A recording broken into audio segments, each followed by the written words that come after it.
방압이 삼압과 섞이는 혼국에 대해 살펴보겠습니다. 먼저 읽어보겠습니다. 방시 방해 국시국이니 방요 득방 막홍국이니라. 주요 한자를 살펴보겠습니다. 모 방자입니다. 여기서는 방압을 의미하고요. 이 시자입니다. 무릇 이해로 해석이 됩니다. 그리고 어조사 해자고요. 그리고 판국자는 회국을 의미합니다. 회국은 삼압에 해당하죠. 그리고 요긴할 요자입니다. 반드시로 해석이 되고요. 없을 막자는 뭐뭐하지 말라로 해석이 됩니다. 끝으로 섞을 혼자입니다. 혼국이라고 되어 있는데요. 이는 방압의 회국에 해당하는 삼압이 섞이는 것을 말하고 있습니다. 해석을 해보겠습니다. 방은 방이고, 즉 방압은 방압이고, 국은 국이니, 회국은 회국이니, 회국은 삼압이죠. 방이 반드시 방을 얻는데 혼국, 국을 섞어서는 안 된다. 적전수에서는 방압과 삼압은 서로 다른 것이니 방압과 삼압을 섞어서 사용하지 말라고 언급하고 있습니다. 지지방압에 대해 살펴보겠습니다. 흔히 지지방압을 세력 조직이라고도 합니다. 우측 그림에 나타난 바와 같이 동, 남, 서, 북이라고 하는 사방이 있는데 동해는 봄이 배당되고요. 그리고 남해는 여름, 서해는 가을, 그리고 북에는 겨울이 배당됩니다. 그리고 이 사방에 목화, 금수라고 하는 오행이 배당되고요. 가운데 토가 배당이 되는데요. 이렇듯 사방에 같은 지지의 세력이 모여 있는 것, 이것이 바로 지지방압입니다. 즉 방압은 같은 방위에 있는 지지의 합입니다. 따라서 임묘진 목국, 그리고 사어미 화국, 신유술 금국, 해자축 수국이 있습니다. 물상론에서 방압은 세 개가 모두 있으며 서로 붙어있는 경우에 작용한다고 봅니다. 그 순서는 바뀌어도 상관은 없지만 방압의 요소인 세 개의 지지가 서로 붙어있는 경우에 작용한다고 보고 있습니다. 그리고 물상론은 원국에 방압의 두 글자가 있더라도 방압으로 나머지 한 글자를 끌어오지 못하는 것으로 봅니다. 다음은 지지 삼압에 대해 살펴보겠습니다. 삼압을 삼회라고도 하고요. 그리고 회국이라고도 합니다. 지지 삼압을 흔히 결성 조직이라고 합니다. 삼압은 세 개의 대대관계에 의한 지지의 상호작용입니다. 오른쪽 그림에 나타난 바와 같이 삼압의 관계는 기하학적으로 정삼각형을 이룹니다. 이런 관계를 서양의 정통 점성술에서는 삼각 또는 대삼각이라고 합니다. 삼각은 정통 점성술에서 가장 좋은 좌상, 즉 대길각으로 간주되어 왔습니다. 여기서 대길각은 120도를 말합니다. 120도가 3개가 있으면 전체가 360도죠. 그리고 앞서 말씀드렸던 좌상은 각 행성들이 상징하는 여러 기능 사이의 상호작용을 나타내기 위한 원리입니다. 이러한 지지삼압은 겉으로 서로 다른 속성의 지지가 모인 결성 조직에 해당됩니다. 지지삼압에는 신자진 수국, 해묘미 목국, 인호술 화국, 사유축 금국이 있습니다. 보시면 인목이 오화, 술토와 정확하게 정삼각형 형태의 대대관계를 유지하고 있죠. 그리고 사화의 경우에도 유금과 축토와 정확하게 정삼각형 형태의 대대관계를 유지하고 있습니다. 나머지도 마찬가지입니다. 지지삼압은 사왕지인 자오묘유를 중심으로 해서 생지, 왕지, 고지가 각각 서로 합하여 국을 이루어 하나의 오행의 기로 작용하는 것입니다. 이때 작용하는 오행은 왕지의 오행을 따르게 됩니다. 이러한 지지삼합은 지장 간의 영향으로 결성된다고도 볼 수가 있습니다. 지지삼합은 겉으로 서로 다른 속성의 지지가 모인 결성 조직에 해당됩니다. 따라서 같은 방위에 있는 세 개의 지지가 서로 붙어 있을 때 작용한다고 보는 방합과는 달리 삼합은 두 글자만 있더라도 방국이나 공국으로 작용하는 것으로 보며 삼합의 다른 글자를 끌어올 수도 있는 것으로 봅니다. 다음은 혼방에 대해 살펴보겠습니다. 여기서 혼방이란 국에 해당하는 삼합에 방에 해당하는 방합이 섞이는 것을 말합니다. 읽어보겠습니다. 우콘 방에 유순자니 행운 희남 혹희북 이느라. 주요 한자를 살펴보겠습니다. 판국자입니다.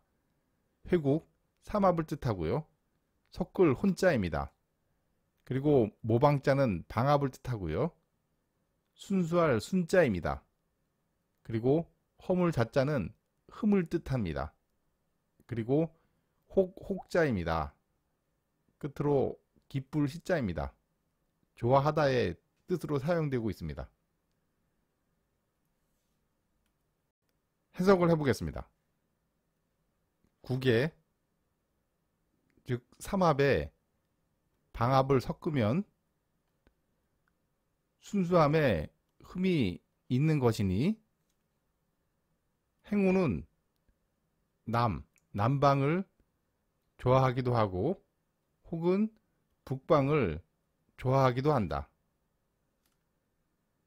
적천수에서는 삼합에 방합이 섞이면 순수함을 잃어서 한결같지 않게 되므로 남방 화운이 좋을 수도 있고 북방 수운이 좋을 수도 있다라고 말하고 있습니다.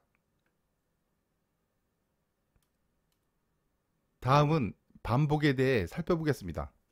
먼저 읽어보겠습니다. 약연 방국 일제래면 수시 간두 무반복이느라. 주요 한자를 살펴보겠습니다. 같을 약자입니다. 만약이라고 해석이 되고요.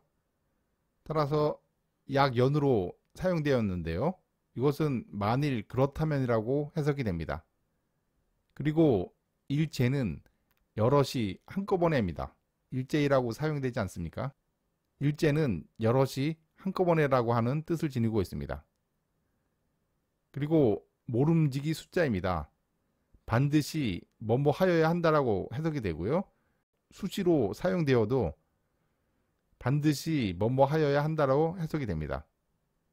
그리고 머리 두자가 간자와 함께 사용되었습니다. 간두는 천간을 의미하고요. 그리고 다시 복자입니다. 여기서는 배반하다의 뜻을 사용됐는데요. 반복이라고 하는 것은 여기서는 상극을 말합니다. 극지하는 것을 반복이라고 표현하고 있습니다.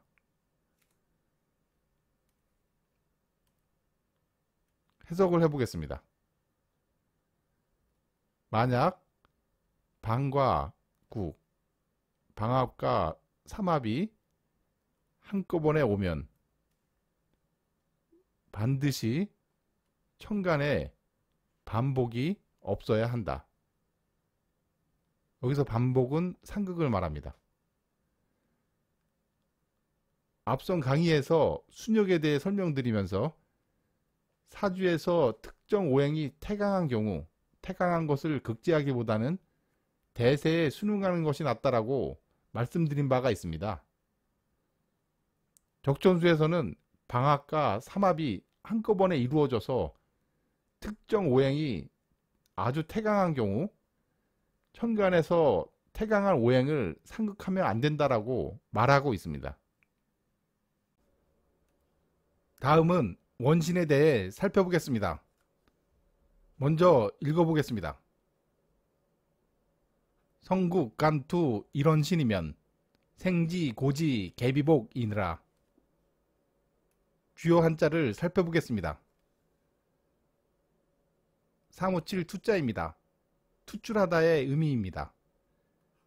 이 투자가요, 간자와도 함께 쓰이기도 하고 그리고 출자와도 같이 쓰이기도 합니다. 투간이라고 하면 지지의 지장간에 해당하는 천간이 드러나는 것을 말합니다. 그리고 투출이라고 하면 지지의 지장간에 없는 천간이 드러나는 것을 말합니다. 즉 투출은 뿌리가 없는 천간이 드러나는 것입니다. 그런데 일반적으로 투간과 투출은 같은 개념으로 보고 혼용하고 있습니다. 그리고 원신은 방합의 오행에 해당하는 천간을 말합니다. 예를 들면 지지에서 임묘진 방합을 이루고 있다면 그 천간인 간목 또는 을목이 원신에 해당합니다. 그리고 생지는 12운성의 장생지인 인신사회가 해당되고요. 그리고 고지는 묘지라고도 합니다. 12운성의 사고지, 즉 진술충미가 고지에 해당합니다. 그리고 다개자는 모두의 뜻을 지니고 있습니다. 해석을 해보겠습니다. 방을 이루고 하나의 원신이 투간하면 생지와 고지는 모두 복이 되지 않는다. 예를 들어 보겠습니다. 지지에서 임묘진 방합을 이루고요.